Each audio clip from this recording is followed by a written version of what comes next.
Canal Patrio, voz e imagen de la sociedad civil.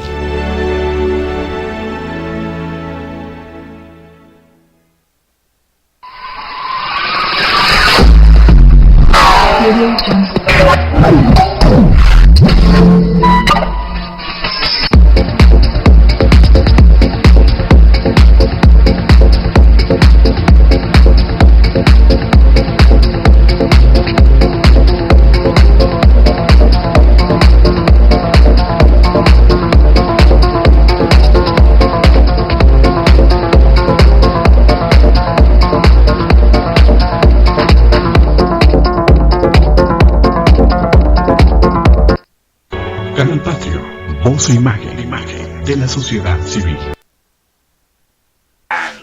Sí. ¿Cómo se encuentran? Muy buenos días. Estamos en otra edición más de su programa Temas, Lemas y Dilemas en Canal Patrio, este espacio que se abre a la ciudadanía para poder discutir pues todos los temas que en realidad nos afectan.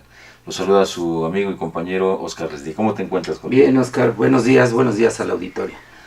Bien, pues es una semana rica en eventos, lamentablemente todos sombríos, como desde hace muchos años en este país. Queman alcaldías. Primero fue en el Estado de México, ahora en el Estado de Puebla.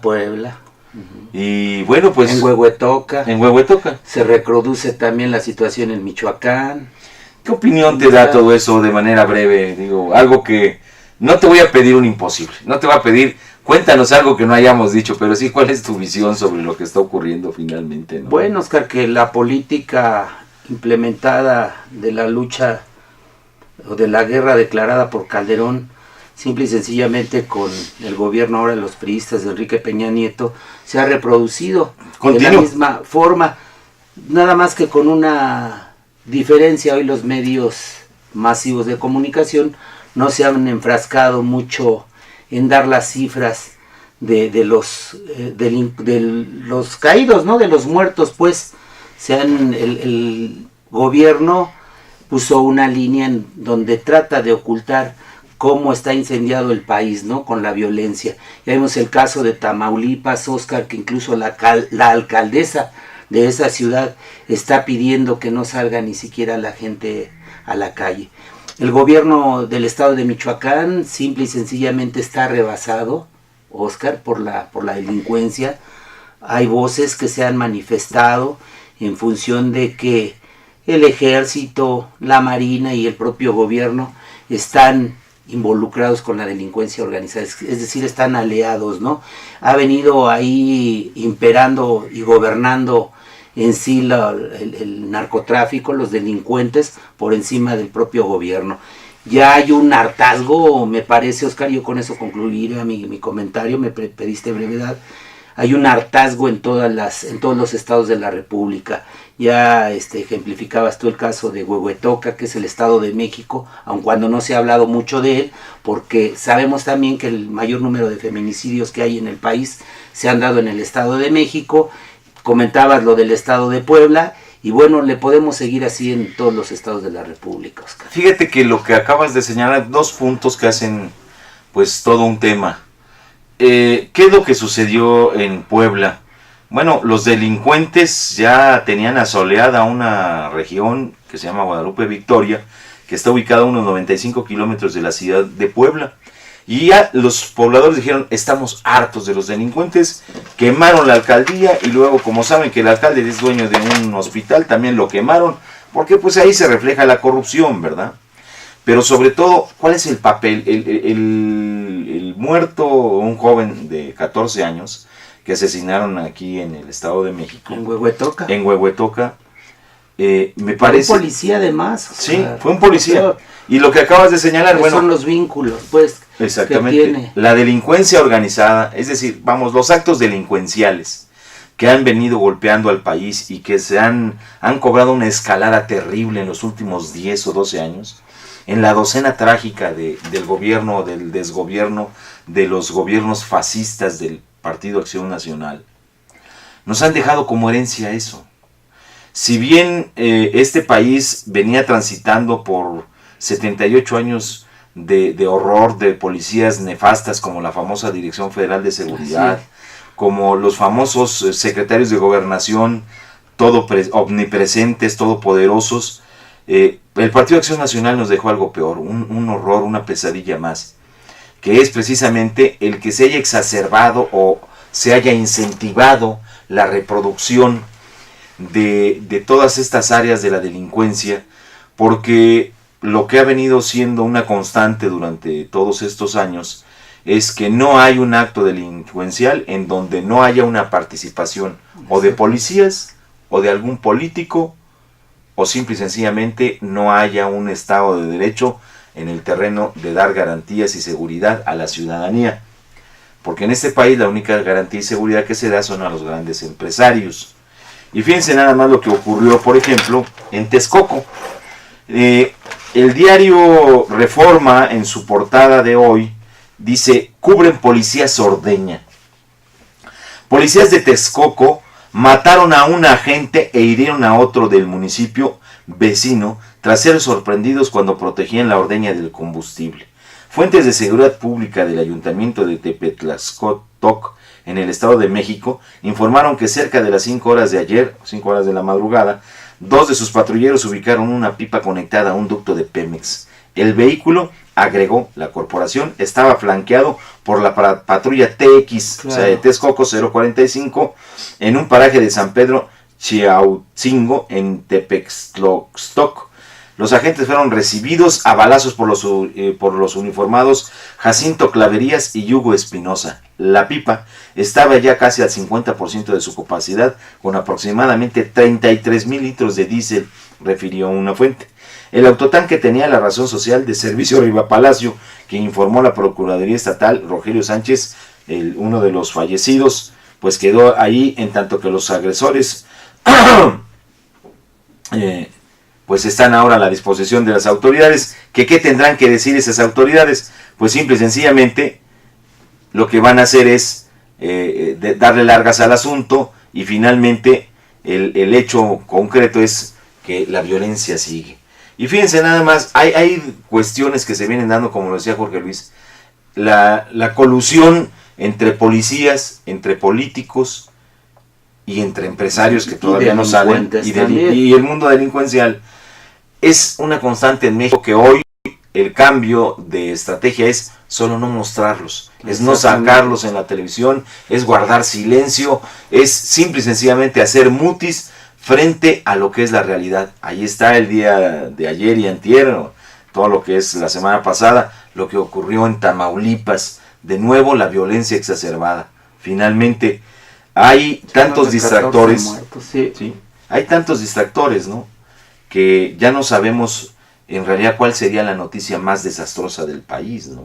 Fíjate, Oscar, yo quisiera destacar que estos vínculos que siempre han existido entre los gobiernos, pues, los últimos que nos han gobernado son los priistas y los panistas, pero que es el mismo caso que se da con estas notas que estuvo sacando en los últimos en las últimas revistas de circulación, por lo menos las 3 o 4 últimas semanas, la revista Proceso, en donde destacan los vínculos que había precisamente del gobierno mexicano con la CIA, en el caso de la detención de Caro Quintero, al igual del asesinato de Kiki Camarena, en donde es descubierto precisamente por este agente de la DEA, Kiki Camarena, descubre que hay vínculos de la CIA con el gobierno mexicano, con la Dirección Federal de Seguridad de México, y este narcotraficante Rafael Caro Quintero, y que al ser descubierto por este agente de la DEA,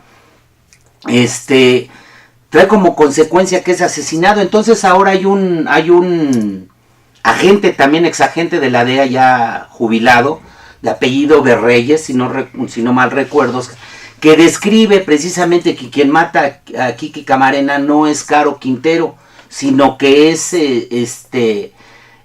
la CIA. La CIA. Sí. Pero desnuda los vínculos de este narcotraficante, de Doneto y de algunos otros, los vínculos que tenía con la Dirección Federal de Seguridad de México, ¿no? Y que parece entonces el jefe de esta secretaría, hay que decirlo, el secretario de Gobernación era Manuel Bartlett, Oscar. O sea, siempre hemos padecido ya muchos años. Recordemos el mismo caso que fue director de la Dirección Federal de Seguridad, Fernando Gutiérrez Barrios, que además era agente de la CIA. García Paniagua, todos que fue ellos, candidato a presidente de la República, ¿no?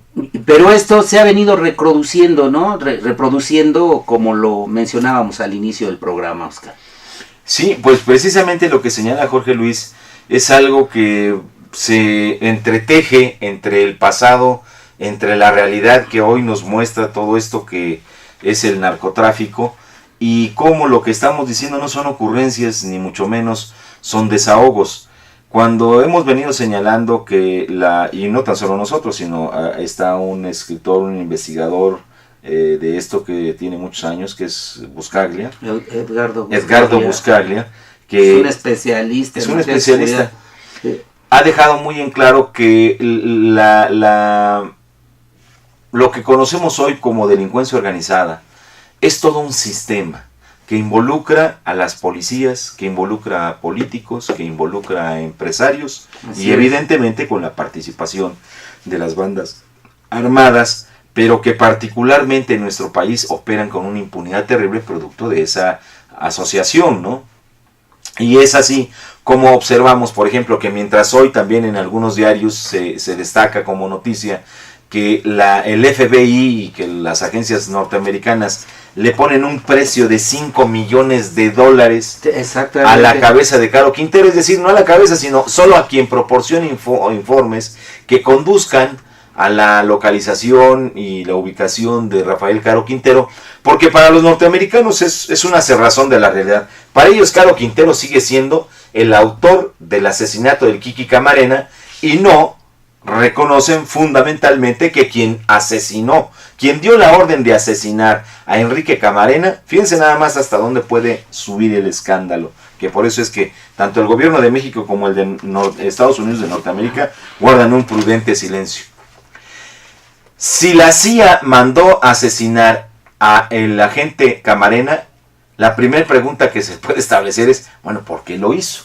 Bueno, pues porque en aquellos años, en la década de los 80s, los Estados Unidos, como siempre, y a través de la CIA, financiaban una operación que quedó al descubierto como Irán Contras. Es decir, la gran potencia norteamericana a través de sus métodos. Y también la contra nicaragüense, Oscar. Claro. Sí. Por eso es Irán Contras, la contrainsurgencia nicaragüense.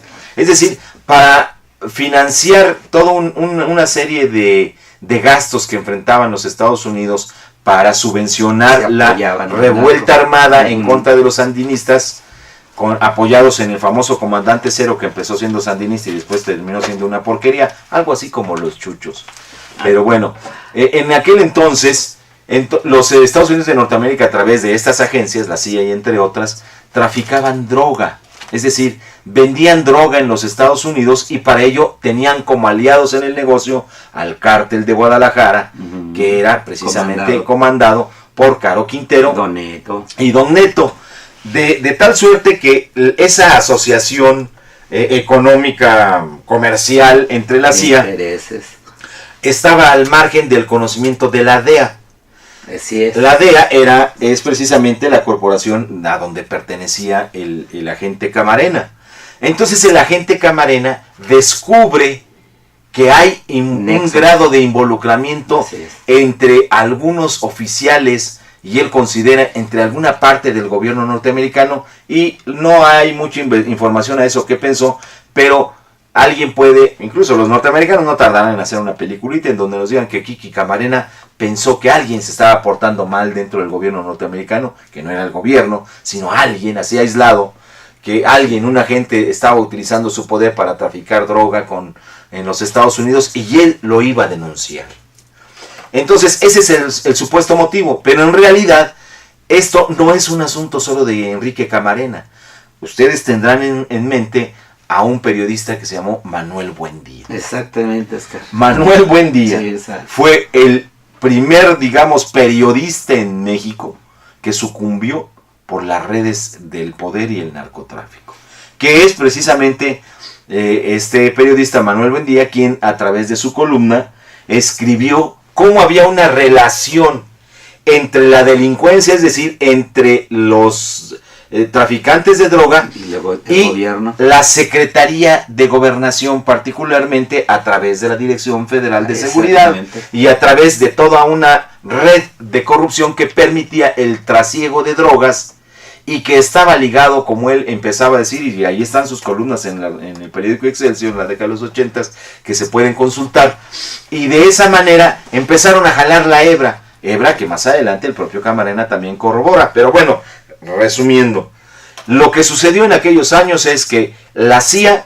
al tener un objetivo mucho mayor que cubrir, como era este asunto de los Irán Contras, que recordarán ustedes a un personaje que se llamó Oliver North, un coronel o general norteamericano que era el encargado tanto de controlar todo este aspecto del tráfico de drogas en México, como la compra y envío de armas para la contrainsurgencia en Nicaragua. Asimismo, hay una condición que nos parece muy importante que podamos tener en cuenta.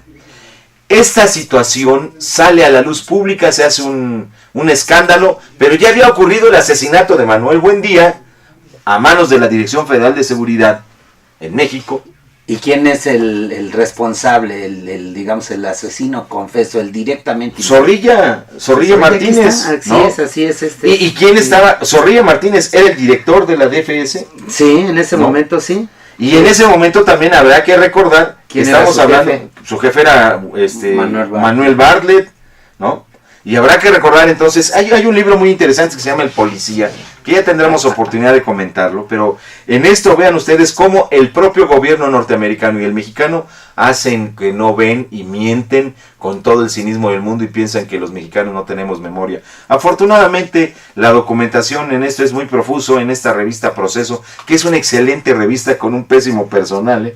El personal que trabaja en la revista Proceso, déjenme acotar, pobre revista, si ellos tuvieran que salir a vender la revista ya se las hubieran cerrado, ya no hubieran vendido un solo ejemplar, pero bueno, con comentarios al margen, decimos lo siguiente: cuando se descubre todo este asunto de Irán Contras, imagínense toda la podredumbre que estaba metida. El gobierno de Miguel de la Madrid en aquel entonces, heredero de López Portillo y heredero de Luis Echeverría y heredero de Díaz Ordaz, que habían sumido al país en todas estas cloacas de policías secretas, de asesinatos, de guerras sucias, por donde pasaron gentes como Manlio Fabio Beltrones, como Gutiérrez Barrios, como García Paniagua, en fin, tantos y tantos, el propio García Ramírez, tantos y tantos que no hicieron más que llenar las calles de sangre de este país, pero de otra forma, es decir, de manera clandestina, de manera subrepticia. Sin embargo, los panistas fueron más cínicos, como lo son. De manera abierta, abrieron toda la delincuencia, que es de lo que estamos comentando, para finalizar señalando lo siguiente. Los Estados Unidos hacen una investigación con un senador, en aquel entonces senador, el senador Kerr, el actual secretario de Estado, John Kerr, el actual secretario de Estado de la Unión de los Estados Unidos de Norteamérica. Y este tipo sabía perfectamente bien que los asesinos de Enrique Camarena era la CIA en contubernio con la Dirección Federal de Seguridad de México y con la participación ahí hasta un tanto ingenua de los narcotraficantes, que se relata muy bien en esta revista, en donde un buen día pues el Kiki ya había anunciado de esto a sus jefes y lo manda a llamar un contacto de la propia CIA en Guadalajara. Le dice: te quiere ver fulanito de tal, que era agente de la CIA y de la Dirección Federal de Seguridad, y lo llevan pues detenido sin saberlo él, y lo empiezan a torturar, mandan llamar a los narcos, sí, y estos participan, pero en realidad los asesinos materiales fue un agente encubierto de la CIA que le llamaban el Güero, y que es quien le propina una golpiza terrible hasta llevar a su muerte a tanto a Quique Camarena como al piloto aviador. Concluimos así tratando de hacer una síntesis para señalar lo siguiente. Nosotros no podemos olvidar como mexicanos de dónde arranca todo esto y cuál es el presente. Arranca con la corrupción de los priistas, con la complacencia de los gobiernos panistas que le aplaudían todo en aquel entonces al PRI, porque era un acérrimo enemigo del comunismo, porque era un aliado firme de los empresarios, porque en aquel entonces no había gobierno de empresarios, pero sí medidas políticas, económicas y sociales que beneficiaban a los empresarios.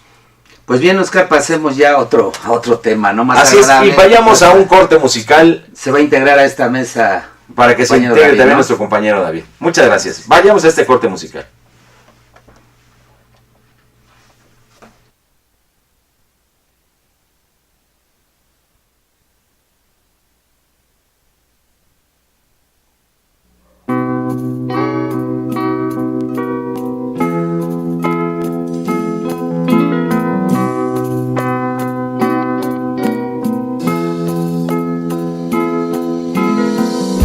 Imagine there's no heaven. It's easy if you try. No hell below us, above us only sky. Imagine all the people living for today. Imagine there's no countries. It isn't hard to do. Nothing to kill or die for, and no religion too. Imagine all the people living life in peace. You might say I'm a dreamer, but I'm not the only one. Hope someday you'll join us, and the world will live as one.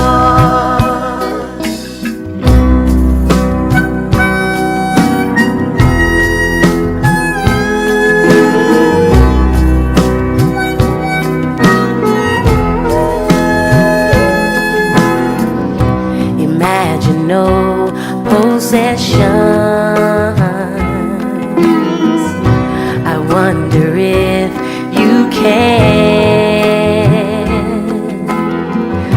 No need for greed or hunger.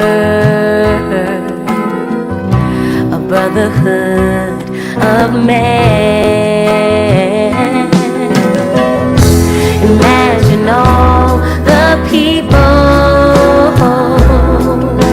sharing all the world. You may say I'm a dreamer, but I'm not the only one. I hope someday you'll join us, and the world will live as one.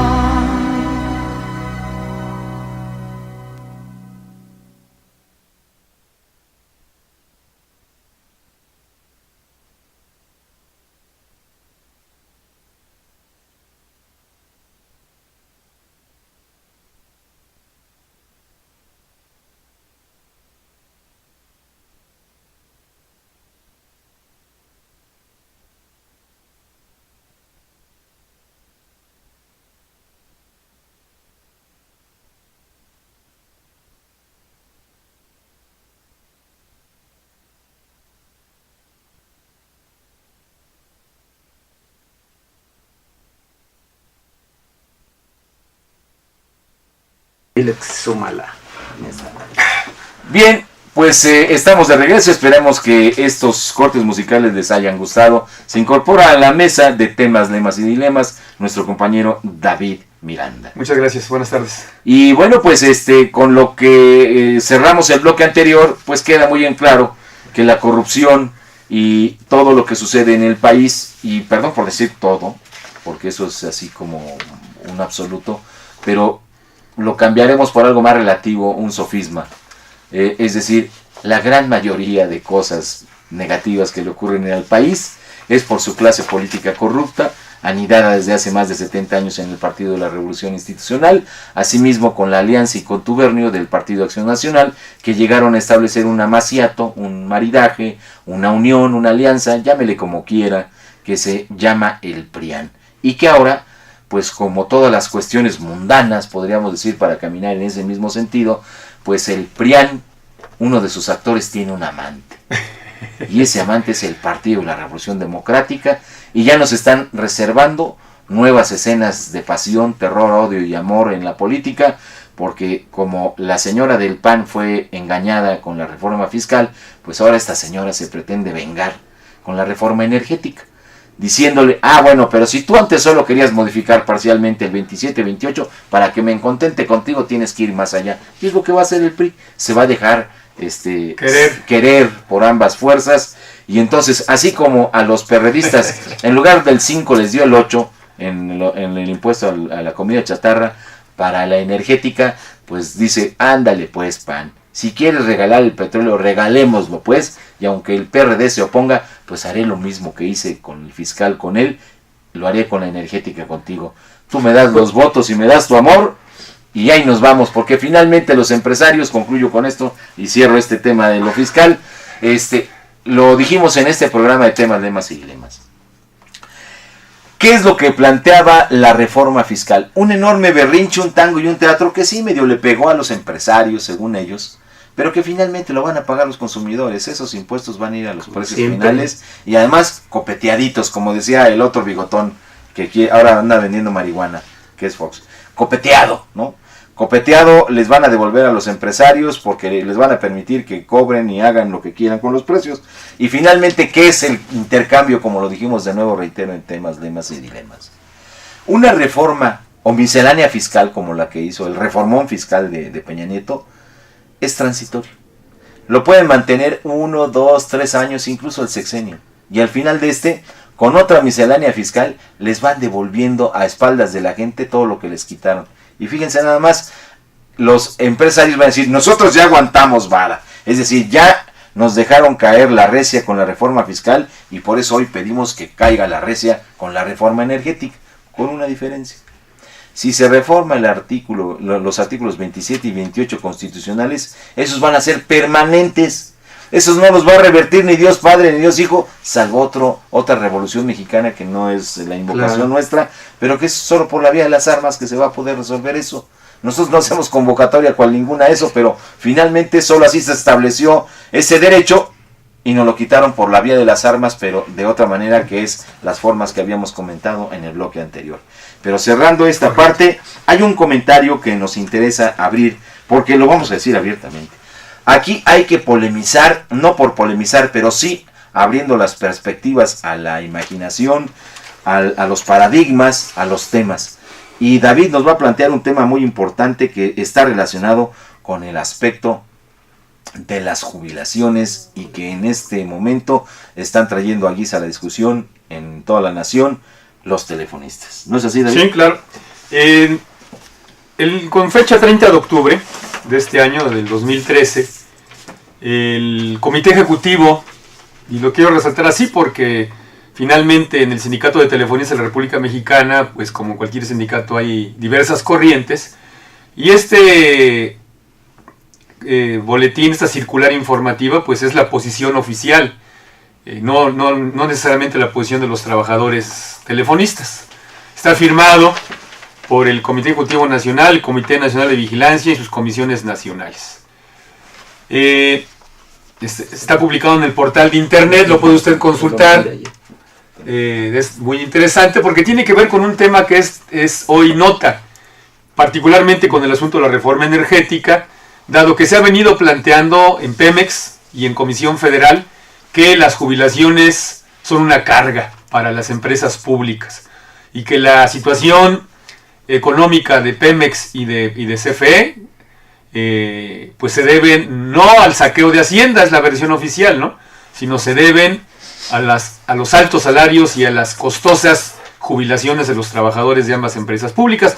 Pero ahora resulta que no solamente esto es en la empresa pública, sino es una empresa privada, pues como podemos recordar, a partir de 1988 el señor Carlos Salinas de Gortari vendió la empresa que era empresa pública, Teléfonos de México, a la mitad de su valor, el cálculo de algunos expertos en el tema, vendió esta empresa al que ya en aquel entonces se enfilaba como uno de los magnates más importantes del país y del mundo, que es Carlos Slim. Y bueno, ahora resulta, de verdad es inconcebible, porque Oscar, yo te comentabas el día de ayer que bueno, los conceptos del gobierno, de la patronal particularmente sobre la jubilación, uno los entiende, no los comparte, porque pues, es en defensa de sus intereses, ¿no?, de sus intereses de clase. Pero que un sindicato, un comité ejecutivo, particularmente un dirigente sindical, diga estas barbaridades, es inconcebible. No voy a leer todo el boletín, lo puede usted consultar en la página del Sindicato de Telefonistas de la República Mexicana, se llama Circular Informativa. Voy a leer un párrafo nada más, que sacan en relación, quiero para que tenga congruencia lo que voy a decir, a una nota que publicó El Economista y El Universal el fin de mes, en octubre, sobre, decía El Economista, el fin del contrato colectivo de Teléfonos de México. Y a partir de ahí, el señor Hernández Juárez, que es el secretario general del Sindicato de Telefonistas, fijó una posición, hay un video, y publicaron esta circular. Y miren lo que dice, leo textualmente: con esa perspectiva, debemos hacer notar la actitud responsable del sindicato al reconocer la situación de la jubilación como un problema real, que en efecto amenaza la viabilidad de la empresa y el futuro de los propios trabajadores, y nuestra disposición a abordarlo siempre en el contexto de un enfoque integral de futuro para Teléfonos de México. Así, en abril de 2012, el sindicato planteó a la empresa la necesidad de implementar un programa de permanencia voluntaria con el impulso del compañero Francisco Hernández Juárez, como un esfuerzo conjunto para amortiguar el efecto negativo que el creciente número de jubilaciones estaba causando sobre la bolsa de pensiones. Con el programa de permanencia voluntaria, el sindicato planteó en conjunto constituir una respuesta integral a la viabilidad de Teléfonos de México. Sin embargo, la empresa tomó la propuesta con reservas, y no fue sino hasta después de arduas e intensas negociaciones que se logró establecer el convenio general de permanencia voluntaria suscrita con la empresa, cheque bien, en noviembre de 2012, ahorita le voy a decir por qué digo que es cheque bien, noviembre de 2012, la fecha, que otorga beneficios a los telefonistas con 31 años de servicio o más que se adhieran al programa, y otros beneficios a los compañeros de 25 a 30 años de servicio que decidan seguir laborando inscritos en el programa Círculo Orgullo, y como consecuencia se ha logrado disminuir el efecto negativo sobre la bolsa de pensiones con más del 50% de compañeros en condición de jubilación adheridos al programa. Sigue una serie de consideraciones, sigue su plan de acción, que por cierto comentar Oscar y compañero Jorge, que en relación a las reformas estructurales, como se han venido llamando, ellos no las rechazan, sino dicen que van a estar muy al pendiente, particularmente de la reforma en materia de telecomunicaciones. Es decir, y además acaban con un planteamiento gremialista, porque prácticamente dicen que pueden solos, ellos pueden con el embate empresarial solos, es decir, son un sindicato muy fuerte. Me recuerda algunas afirmaciones de alguien que en este momento pues no quiero comentar.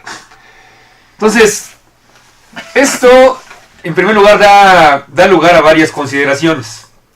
Yo quisiera partir de lo general en lo particular. En primer lugar decir que los comentarios además de falta de sustento, porque los números dicen otra cosa, los números de Teléfonos de México no tienen sustento, las afirmaciones son idénticas a lo que ha venido planteando distintos gobiernos federales, con orientación neoliberal por supuesto, en distintos momentos, para mutilar diversos contratos colectivos de trabajo de este país.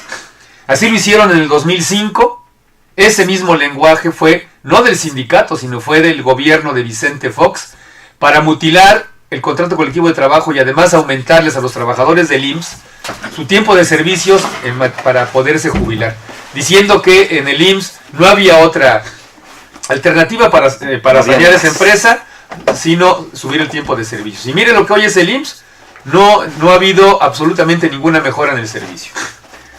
En el caso de Luz y Fuerza del Centro, el señor Felipe Calderón, fue la base, el mismo argumento, decir que los trabajadores electricistas, sus salarios y jubilaciones eran la causa de la supuesta quiebra, que hasta la fecha estamos esperando nos la demuestren, y a partir de ahí decretó la inconstitucional extinción en octubre de 2009 de Luz y Fuerza del Centro, mutilando el contrato colectivo de trabajo, desapareciéndolo por completo y por supuesto despidiendo 4 años ya a más de 44,000 trabajadores agremiados en el Sindicato Mexicano de Electricistas. Hoy, usted lo puede checar, en el caso de Pemex y de CFE, todos los defensores de la llamada reforma energética, que no es más que un intento más de privatizar lo que queda del sector energético nacional, dicen que los causantes de la quiebra y de la situación financiera de Pemex y de CFE son los trabajadores con sus pensiones y sus jubilaciones. Y ahí está, esto sería tema de otro programa, la orden que le dio el gobierno federal a Romero de Champs una vez que presentó su iniciativa Enrique Peña Nieto para reducir el personal y además para acelerar, dicen ellos, las jubilaciones. Y la reestructuración en general. La reestructuración en general, como exactamente, porque ellos dan como un hecho, no le importa que más del 70% de mexicanos estemos en contra de esa basura que constituye la iniciativa peñanietista PAN-PRD. A partir de ahí, entonces, la consideración es que precisamente el lenguaje del sindicato se traduce no solamente en eso, sino en un convenio de permanencia voluntaria que es a petición sindical, porque la diferencia, Jorge, había sido en los sindicatos que ya planteé, fueron acciones impulsadas por la patronal o por el gobierno federal. En este caso es al revés. Es el sindicato, es el comité ejecutivo el que está demandando y consiguió ya un programa de permanencia voluntaria. Yo bromeaba el lunes que me entero de esto, que el único programa de permanencia voluntaria que yo conocía antes de esto, pues eran las que se daban en los cines, ¿no? La permanencia voluntaria. ¿No? Ya se acuerdan ustedes que pagabas un boleto y te podías estar ahí 4 horas. No, o hasta que cerraran el cine. Hasta que cerraran el cine. Pero resulta que ese señor innovó, ¿no? Y además comentar que en materia de lo que establece aún la Ley Federal del Trabajo, particularmente el artículo 33 de la Ley Federal del Trabajo, un convenio en materia de jerarquía, Oscar, no puede estar por arriba del contrato colectivo de trabajo de ningún sindicato. Eso lo dice la ley. Causa nulidad y resulta... Un convenio no puede estar por encima de las disposiciones de carácter contractual. Así es. Y a su vez, un contrato colectivo de trabajo no puede contravenir disposiciones de la Ley Federal del Trabajo, que aquí hay que abrir un apartado que ya no es la misma del 70. Claro. Y a su vez, esta ley no puede entrar en contradicciones con lo que todavía dice el artículo 123 constitucional y otros artículos constitucionales, como son los derechos adquiridos, ¿sí? Es decir, los derechos son irrenunciables a nivel constitucional, me parece que es el caso. Ese es el tema, precisamente. Y bueno, la investigación es la siguiente. Yo chequé el contrato colectivo de trabajo pactado entre el Sindicato de Telefonistas y Teléfonos de México, el grupo Carso, que preside el magnate Carlos Slim, y en su cláusula 149 establece que todos aquellos trabajadores que ya cumplieron con los requisitos de antigüedad, que en este caso son 31 años de servicio, en el caso de los varones, con cierta edad, me parece que con 55 de edad, tienen que ser jubilados, tienen el derecho a jubilarse. 53 para los hombres y 48 es para correcto. las mujeres. Y resulta que este programa que establece de permanencia voluntaria violenta esa parte, pasa por encima. Eso entonces, en términos de ley, dicen los abogados, causa nulidad. Es decir, si en este país hubiera autoridades laborales decentes que aplicaran la ley, este programa tenía que inmediatamente echarse para abajo, porque está pasando por un derecho de los trabajadores. ¿En qué consiste ese programa? Bueno, este programa consiste en que aquellos trabajadores que tienen más de 31 años van a laborar 5 años más, porque supuestamente, dice Hernández Juárez, pues eso va a servir para darle viabilidad a la empresa y que ésta no quiebre, ¿no?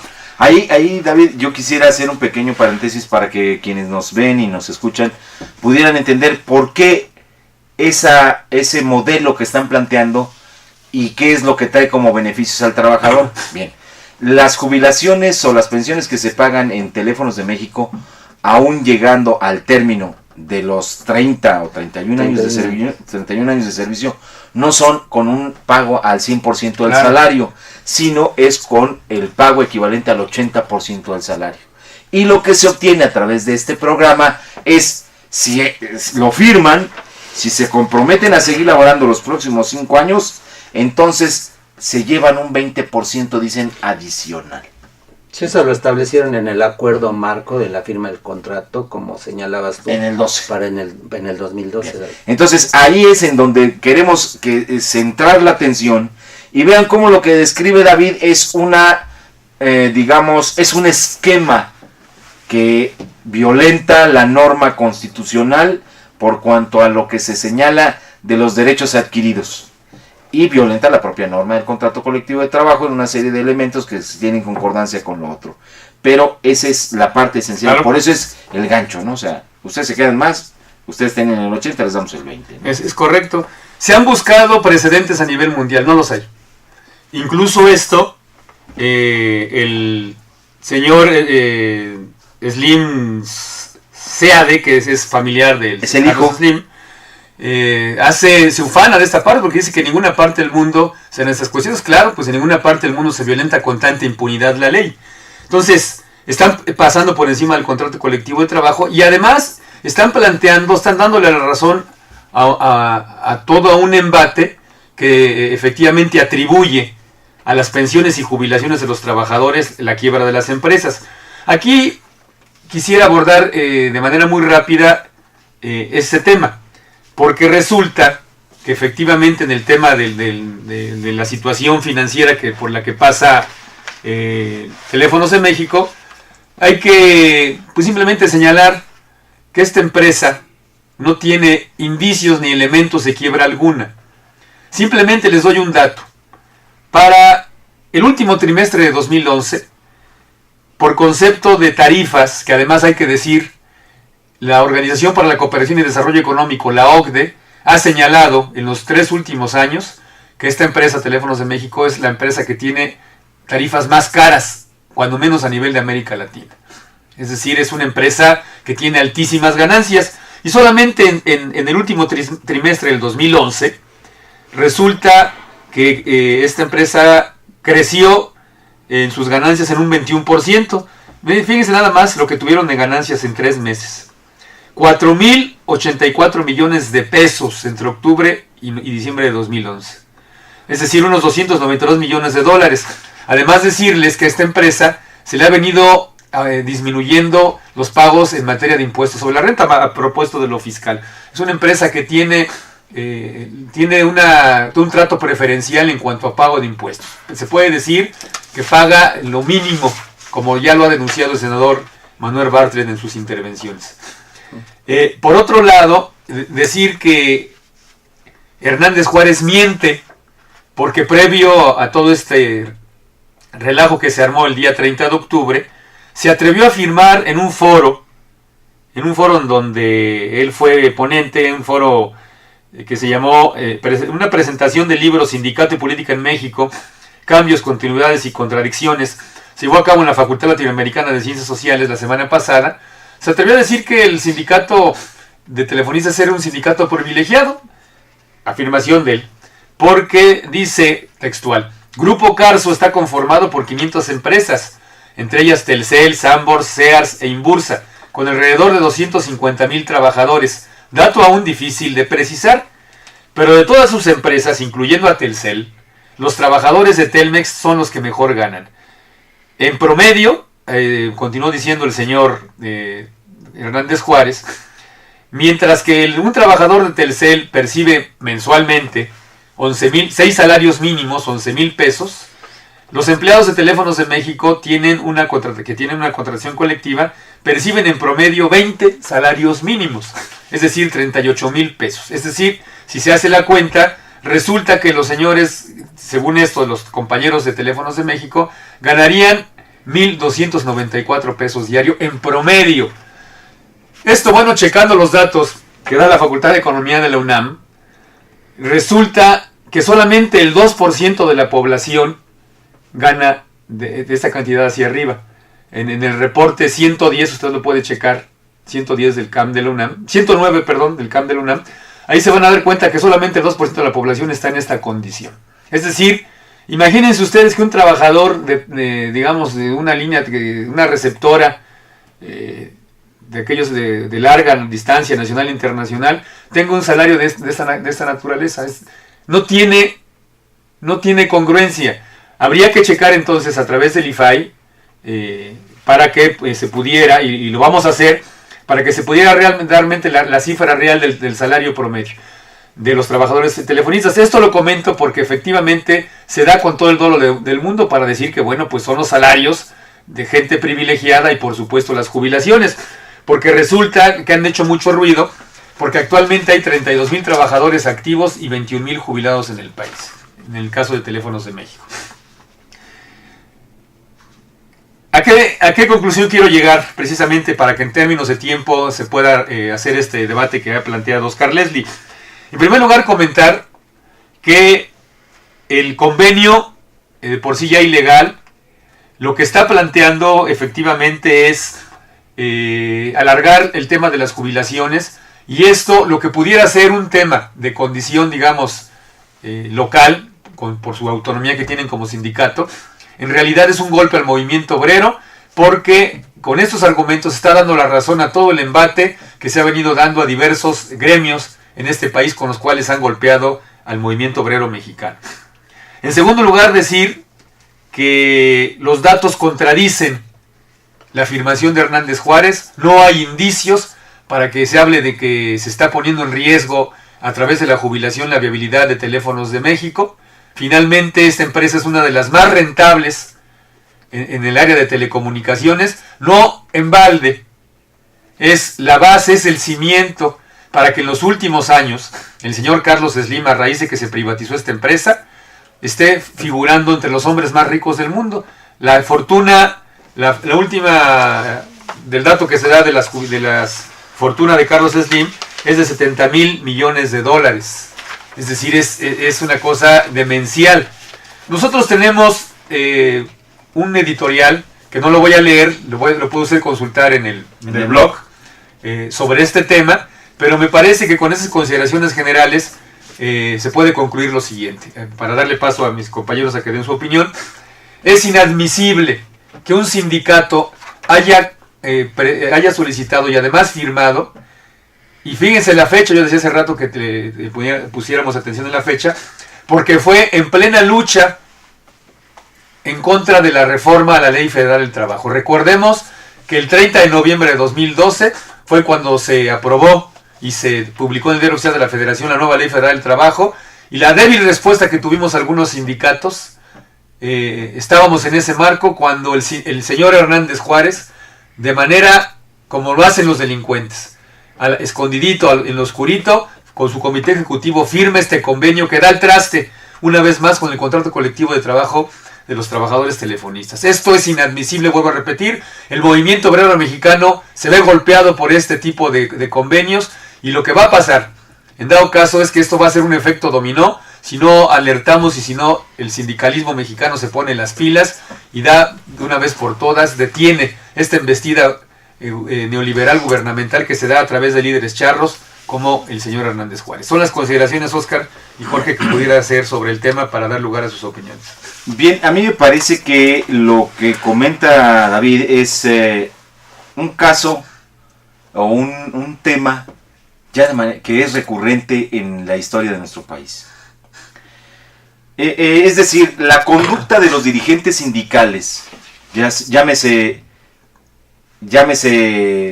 Hernández Juárez, Esparza o Napoleón Gómez Urrutia, viene a ser la misma.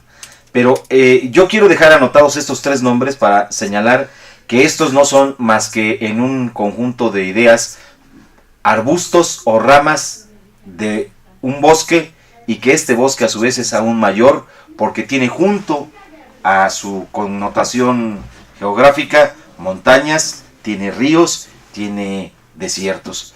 Es un poco filosófico el asunto, pero lo voy a tratar de abordar muy rápido después de que hagamos el siguiente corte musical, que espero, bueno, pues es una propuesta muy, muy contemporánea, Solo un amor, de Bob Marley, pero cantado por las gentes del pueblo.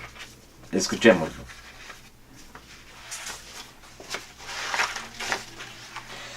Sí, o sea, esto que señala no es otra cosa.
There will be no doom. Help chances grow thinner. There ain't no hiding place from the Father of creation. We got one love, one love, one heart, one heart. So let's get together and feel alright. One love, one heart. Let's get together and feel alright.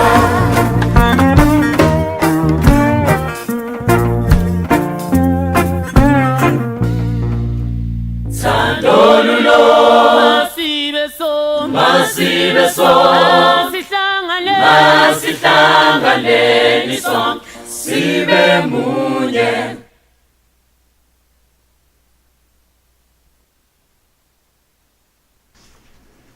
Bien, pues esperemos que el corte musical haya sido de su agrado y esperemos abrir una brecha con este tipo de cortes musicales que están interpretados por cantantes de la calle, del pueblo, que nos ofrecen una visión cultural y musical pues no muy cercana al sentimiento latinoamericano, pero sí muy cercano a la contemporaneidad de la música y del arte.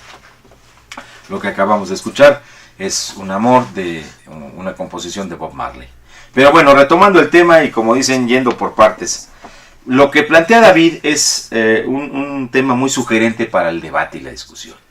Yo quiero poner sobre la mesa 3 condiciones para abordar este punto de vista o este tema. 1. ¿Cómo se encuentra estructuralmente el país en el terreno del mundo del uso de la fuerza de trabajo, de cómo está pactada la fuerza de trabajo y cuál es la organización y respuesta de la fuerza de trabajo ante estos cambios estructurales? Ese sería un primer tema.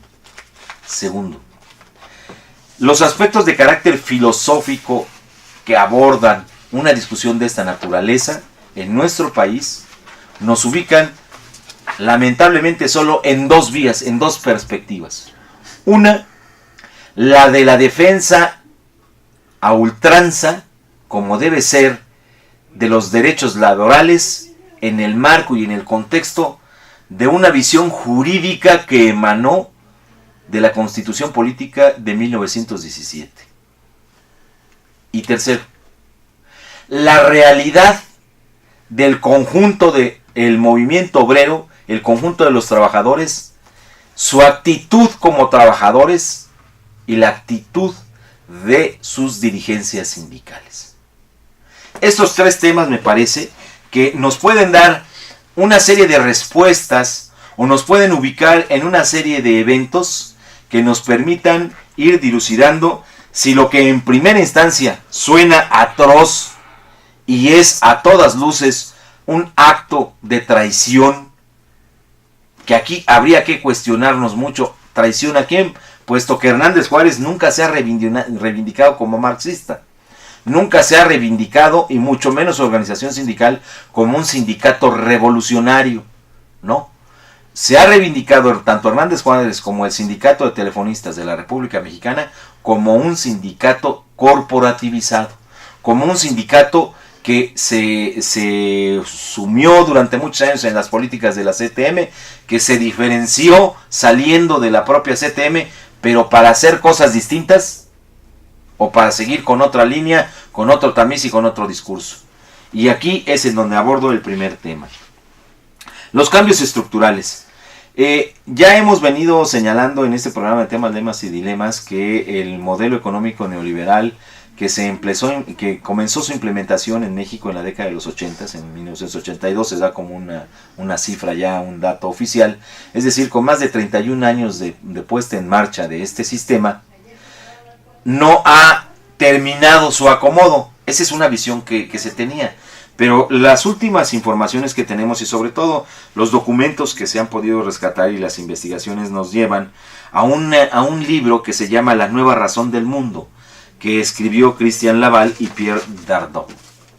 2 de estos autores que me parece tienen ambos una enorme raigambre dentro de la visión socialista europea, y que son estudiosos acuciosos de la realidad económica. Y sin más preámbulos, voy a entrar a lo que ellos definen, y lo dicen muy rápidamente, que hay un error del diagnóstico. Es decir, en México hemos venido señalando que la economía neoliberal es una franca agresión a los intereses de la clase trabajadora y a la soberanía nacional, entre otras muchas cosas.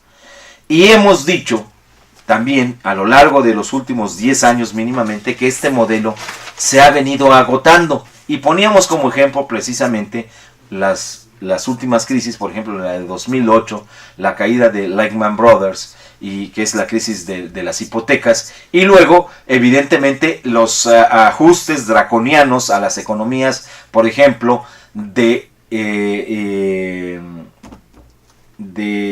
Europa y de los países como los griegos, como Grecia, el alemán anda conmigo. Estos dos elementos, por ejemplo, lo que sucedió en España, en Grecia y en Irlanda, nos daba a nosotros una idea del agotamiento del modelo económico. Y de ahí partíamos de un primer acercamiento. Decíamos, si este conjunto de crisis se exacerba, tendrá que venir una ola de respuesta mundial, porque es claro que se ha agotado el modelo neoliberal. Sí.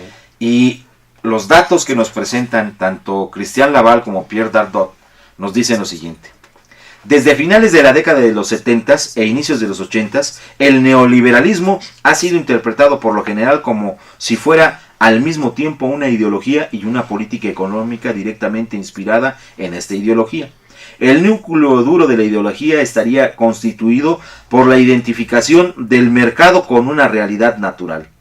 De acuerdo con esta ontología naturalista, bastaría con dejar que dicha realidad actúe por sí misma para conseguir el equilibrio, estabilidad y crecimiento. Se refieren a la mano invisible del mercado, cosa que no ha sucedido, y que de ahí una primer parte del análisis que ellos dicen ha sido equivocado. Toda intervención del gobierno, por el contrario, solo podría desajustar y perturbar este curso espontáneo, de modo que habría que fomentar una actitud abstencionista a este respecto. Es decir, en este aspecto se está insertando la visión de Hernández Juárez. Considerando en su implementación la política y desde el punto de vista restringido, fue analizado de acuerdo con la perspicaz observación, y da un autor que es de Wendy Brown, como un instrumento de la política económica del Estado, con el desmantelamiento de las ayudas sociales, de la progresividad del impuesto y otros útiles de redistribución de las riquezas, por una parte, y la estimulación de la actividad sin trabas del capital mediante la desregulación del sistema de salud, el trabajo y el medio ambiente, que por otra parte, aunque se admite que si hay intervención, se hace tan solo en el sentido de una acción mediante la cual el Estado socavaría los fundamentos de la propia existencia, debilitando las misiones vinculadas al servicio público. Bien, hasta aquí esto es un retrato de lo que ha venido siendo el modelo neoliberal. Es decir, no nos dice nada nuevo, pero a donde ellos abordan un primer acercamiento a esto es cuando nos dice: no hemos terminado con el neoliberalismo. No hemos terminado con el neoliberalismo. Tal era la primera fase de la introducción a la primera edición francesa de este libro, publicada en enero de 2009. Se trataba entonces de disipar lo antes posible las ilusiones que siguieron a la quiebra de Lehman Brothers en septiembre de 2008. Fueron muchos los que tanto en Europa como en Estados Unidos anunciaron el fin del neoliberalismo y dijeron que había llegado la época del retorno al Estado y la regulación de los mercados. Joseph Stiglitz recorría el planeta anunciando el fin del neoliberalismo, y responsables de primera fila como el presidente Nicolas Sarkozy proclamaban la intervención gubernamental en la economía. Hasta aquí quiero dejar la lectura de estos teóricos y apuntar lo siguiente. Como se ha visto, en realidad no es un debilitamiento del modelo neoliberal, y las medidas draconianas impuestas tanto a Grecia como a España no hacen más que ratificar que el modelo cobró nueva vigencia, y que para tener vigencia tiene que ser mucho más agresivo, y que lo está mostrando. y es tan agresivo que ha puesto en jaque al propio país más poderoso del mundo, que son los Estados Unidos de Norteamérica, en donde acabamos de observar que el Congreso, es decir, en este caso los senadores norteamericanos, impusieron severas restricciones a lo que han llamado el Obamacare. El Obamacare engloba tanto el sistema de pensiones en los Estados Unidos como el sistema de la atención del servicio médico. Y esto viene muy en relación con lo siguiente. Bien, estructuralmente entonces el neoliberalismo lamentablemente está más vivo que nunca y más fuerte que nunca.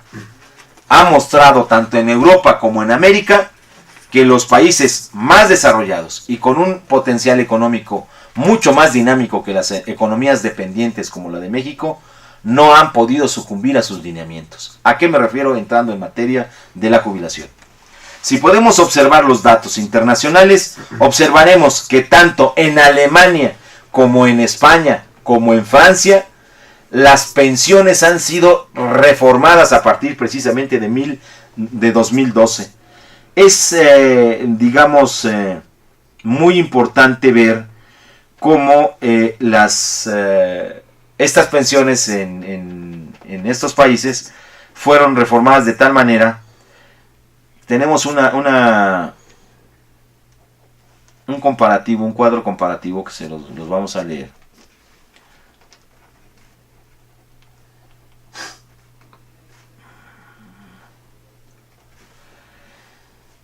Hay una nota informativa del gobierno de España que salió en 2010, en donde ellos mismos se comparaban con Alemania. En México la jubilación, incluso vamos a hablar de dos tipos de jubilación. Uno que sería la pensión, que es la pensión que norma la ley o la ley federal del trabajo y la ley del seguro social, que a su vez se desprenden de todo un concepto del artículo 123 constitucional y la ley del ISSSTE. Es decir, las pensiones en México se otorgan a partir de 60 años de edad. Es decir, cesantía en edad avanzada y también hasta los 65. A partir de los 60 años hay un porcentaje, como es el caso que tenía Hernández Juárez en su contrato colectivo, en donde ya establecimos que la jubilación para los 31 años era el 80%. De la misma forma, toma el mismo esquema que tenía o que tiene el Seguro Social para alguien que se quiere pensionar con 60 años de servicio, con 60 años de edad, y X número de cotizaciones que son, me parece, 1546 o 546. 1550. 1550, en fin. Esas cotizaciones le dan el derecho al trabajador que ha laborado en la iniciativa privada, que tiene una protección de ley para su pensión. Y de lo que estamos hablando es de las prestaciones contractuales, que son ya la definición como una jubilación que tiene características distintas a la pensión. Esta jubilación, al ser un acuerdo de voluntades, un acuerdo entre las partes, que como bien lo señala David, en este caso nos estamos refiriendo a una empresa privada, y como lo ha venido señalando también en el argumento que ha venido esgrimiendo el modelo económico neoliberal para acabar con este modelo de protección o de avance de los trabajadores a lo largo de 100 años, que fue el pactar jubilaciones en los contratos colectivos como un acuerdo de voluntades que va más allá de lo que establece la ley, es que tanto Petróleos Mexicanos como Comisión Federal de Electricidad, como en su momento, y el más antiguo Luz y Fuerza del Centro, asimismo otras empresas de carácter paraestatal, ya sean hoy definidas como organismos públicos descentralizados con personalidad y patrimonios públicos y jurídicamente propias las definiciones hechas de son entidades independientes, se ha venido combatiendo todo este modelo de jubilaciones, porque en México, aquí viene la otra parte que quiero plantear, estructuralmente ya vimos que el neoliberalismo así lo ha venido imponiendo en todos los lugares del mundo: Alemania, Francia, España, Estados Unidos, Grecia, con Grecia incluso mucho más fuerte, se fueron mucho más. Las pensiones de ley en España se empiezan a dar ahora a partir de los 65 años. Digo ahora a partir de las modificaciones que se dieron de septiembre de 2010. En Alemania ellos hacen el comparativo, son de 65 a 67 años para entrar en ese primer momento de la jubilación. Y hay otros comparativos que nos llevan a establecer que han tenido que ir avanzando y plantean ya, por ejemplo, en Inglaterra, que para ser objeto o sujeto de una pensión deberá tener el individuo 70 años. ¿A qué nos referimos aquí solo con la edad? Es decir, que un trabajador pudo haber entrado a trabajar desde los 20 y tiene que trabajar 50 años para que él cumpla uno de los requisitos sine qua non para obtener una jubilación. ¿Sí? En México, a partir de nuestra propia realidad, es decir, la Revolución Mexicana de 1910 y la Constitución Política promulgada en 1917, si bien es cierto no se vieron fuertemente influidas, porque aquí es una cuestión de tamices y opiniones, pero desde el punto de vista histórico lo que queda demostrado es que el conjunto de los trabajadores, el movimiento obrero, no fue determinante en las acciones bélicas de la Revolución Mexicana. Estaba muy incipiente. Era muy incipiente, pero sí fue, digamos, sumamente importante desde la concepción de carácter filosófico, que no ideológico, filosófico, para reconocer en aquel momento los puntos de avanzada que tenían como tal los trabajadores y su fuente de derecho, particularmente emanados de los avances en Europa a partir del anarcosindicalismo, con toda una historia y una vertiente de crecimiento desde las famosas Union Trade uniones de trabajadores de la Gran Bretaña, pasando por la experiencia sindical en España y Francia, de los modelos anarcosindicalistas que llevaron a una evolución de un movimiento obrero que retoma en mucho los hermanos Flores Magón en México y logran plasmar junto con ellos una serie de legisladores mexicanos como fue ¿Flores Magón? No, Mújica. Okay. Y de la Ruiz, ¿no? Sí, de la Ruiz, Ramos Pedrosa, en fin, todos estos legisladores atrapan toda esa ideología y la colocan en la Constitución, en el artículo 123 constitucional. Mientras tanto, las fuerzas productivas, es decir, la economía, estaba en desarrollo y de las industrias pilares para el desarrollo económico de este país, la industria eléctrica, la industria textil desde el siglo XVIII, pero con una modernidad y un cambio sustancial en la forma de producir, llegó la electricidad para implementar la vida de los talleres y asimismo el petróleo, ampliando y ensanchando la posibilidad de comunicación, la explosión de las carreteras, en fin, estos dos elementos que trajeron como consecuencia que esas dos industrias crecieran exponencialmente. Y particularmente la industria eléctrica, sus trabajadores tomaron esa fuerza de la propia industria para desarrollar, para hacerse de los conocimientos en primera instancia del anarcosindicalismo y tener una vida sindical desde 1905 y formalmente desde 1914 hasta, con todos los eventos que tuvo que pasar el Sindicato Mexicano de Electricistas, hasta consolidarse en 1922 como sindicato y con toda una serie de documentos llamados memoriales que fueron el antecedente de su contrato colectivo de trabajo, que no era más que la suma de un conjunto de derechos emanados, si bien es cierto, de la negociación con esta empresa canadiense, pero orientados sobre todo por el anarcosindicalismo. No tenía inclusión alguna el marxismo en todos estos elementos, sino hasta bien entrada la década de los 30, cuando inserta en su propio estatuto, en una parte que el artículo sexto determinaba como obligación para estos electricistas ir por el cambio del régimen económico. Ahí sí ya es una declaración abiertamente marxista. Claro. Con esto concluyo esa breve historia para señalar lo siguiente. Hasta ese momento, los avances logrados en los contratos colectivos de trabajo y que fue fundamentalmente el del Sindicato Mexicano de Electricistas, que en 1936 logra traer un concepto, un precepto europeo que era la jubilación y lo plasma en un contrato colectivo de trabajo que es un acuerdo de voluntades metalegal, que va más allá de lo legal. ¿Sí? Y lo que son las cosas, Oscar, la jubilación de los electricistas no empezó al 80%. La primera jubilación, el tope que se logra con cierto número de edades entre el 65 y 60%. ¿no? Fue evolucionando. Ahí observemos exactamente cómo, y esto será tema de otro programa, el Sindicato Mexicano de Electricistas sentó las bases o sus comités centrales, los electricistas, dirigentes de aquellos años, sentaron las bases de lo que más adelante sería en 1976 la creación y formulación de la primer ley federal del trabajo. El tema es muy amplio y creo que no nos va a alcanzar el tiempo, y yo quiero concluir con lo siguiente y dejarlo apuntado para el siguiente programa, porque no vamos a poder evitarlo.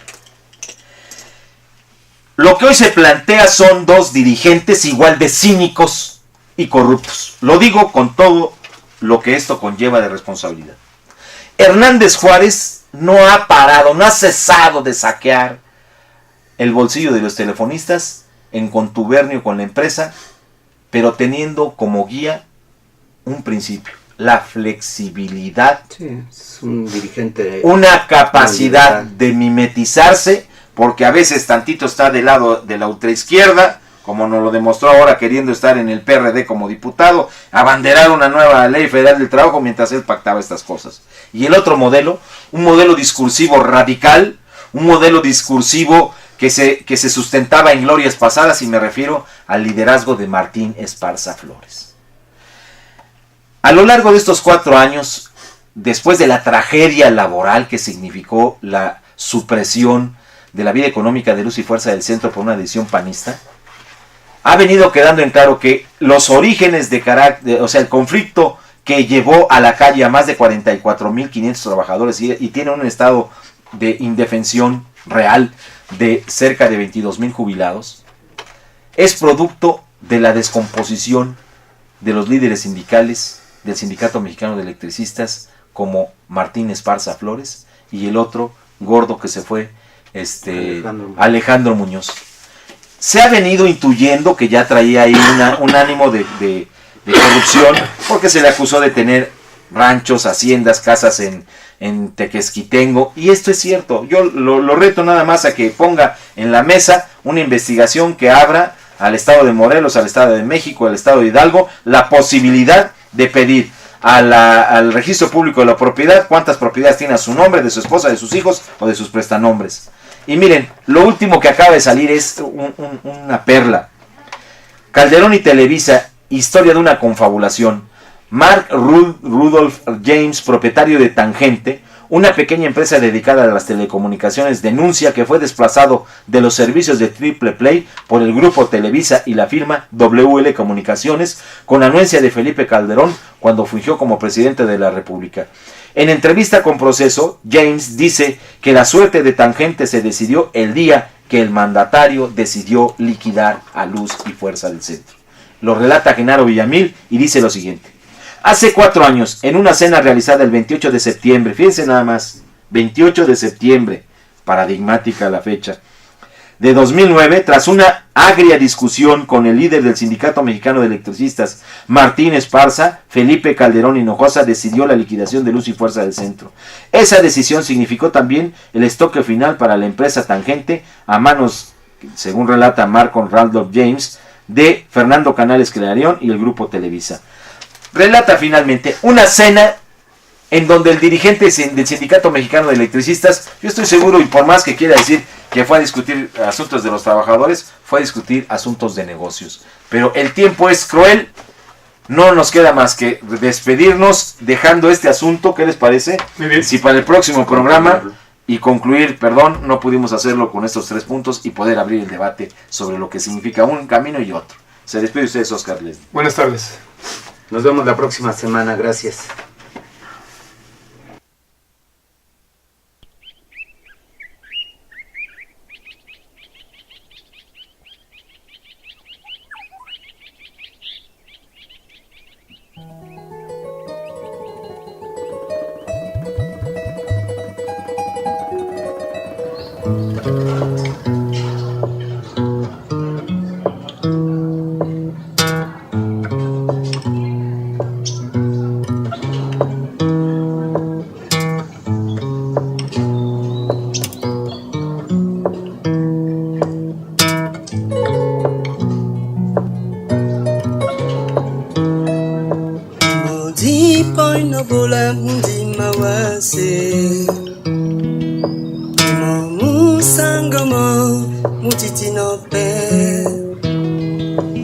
Moya misosie na itaba mon amour.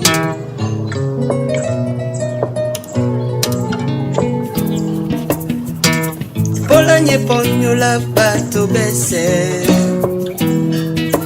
Isima pula pondongo na moto tade Moye pwana bilae Desine se biso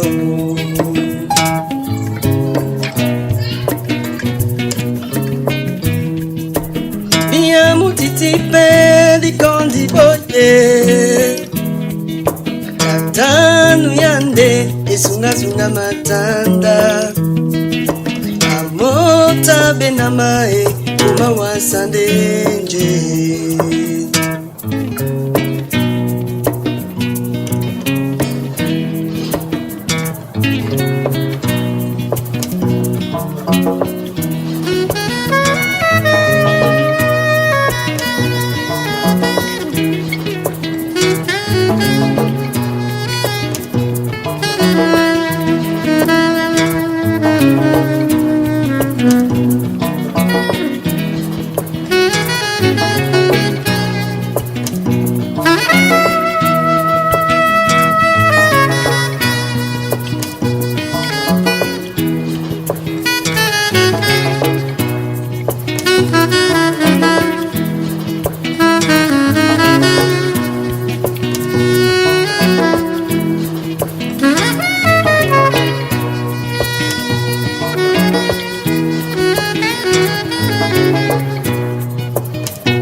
Dissocié, naitaba mon amour.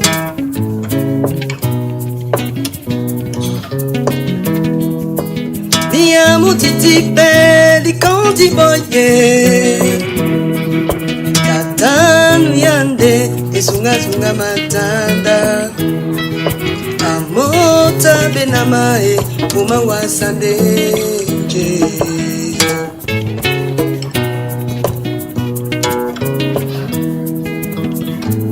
Oso telete que ya veo a bobe Undi mawase mwande pungumbele Mi sama Matoi pembuke uniumbwa zonde kaipembea Oso tenete ke yabewa bobe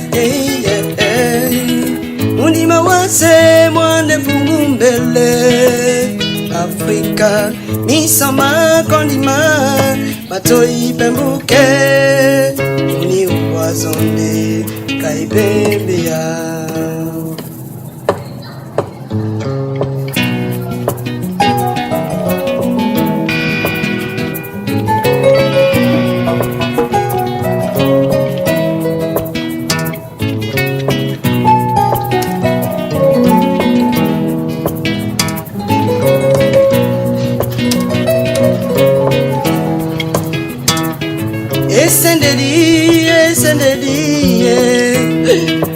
Iguana bilande bela dongo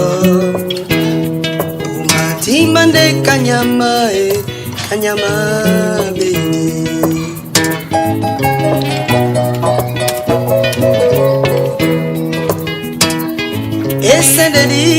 Esendedi Iguana bilande bela dongo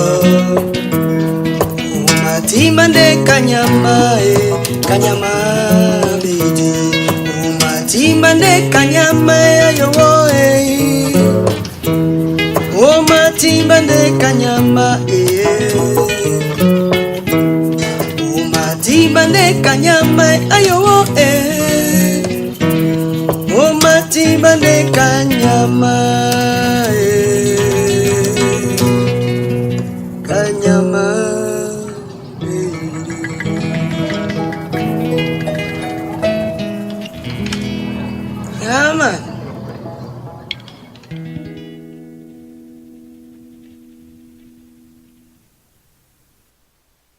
Canal Patrio, voz e imagen de la sociedad civil.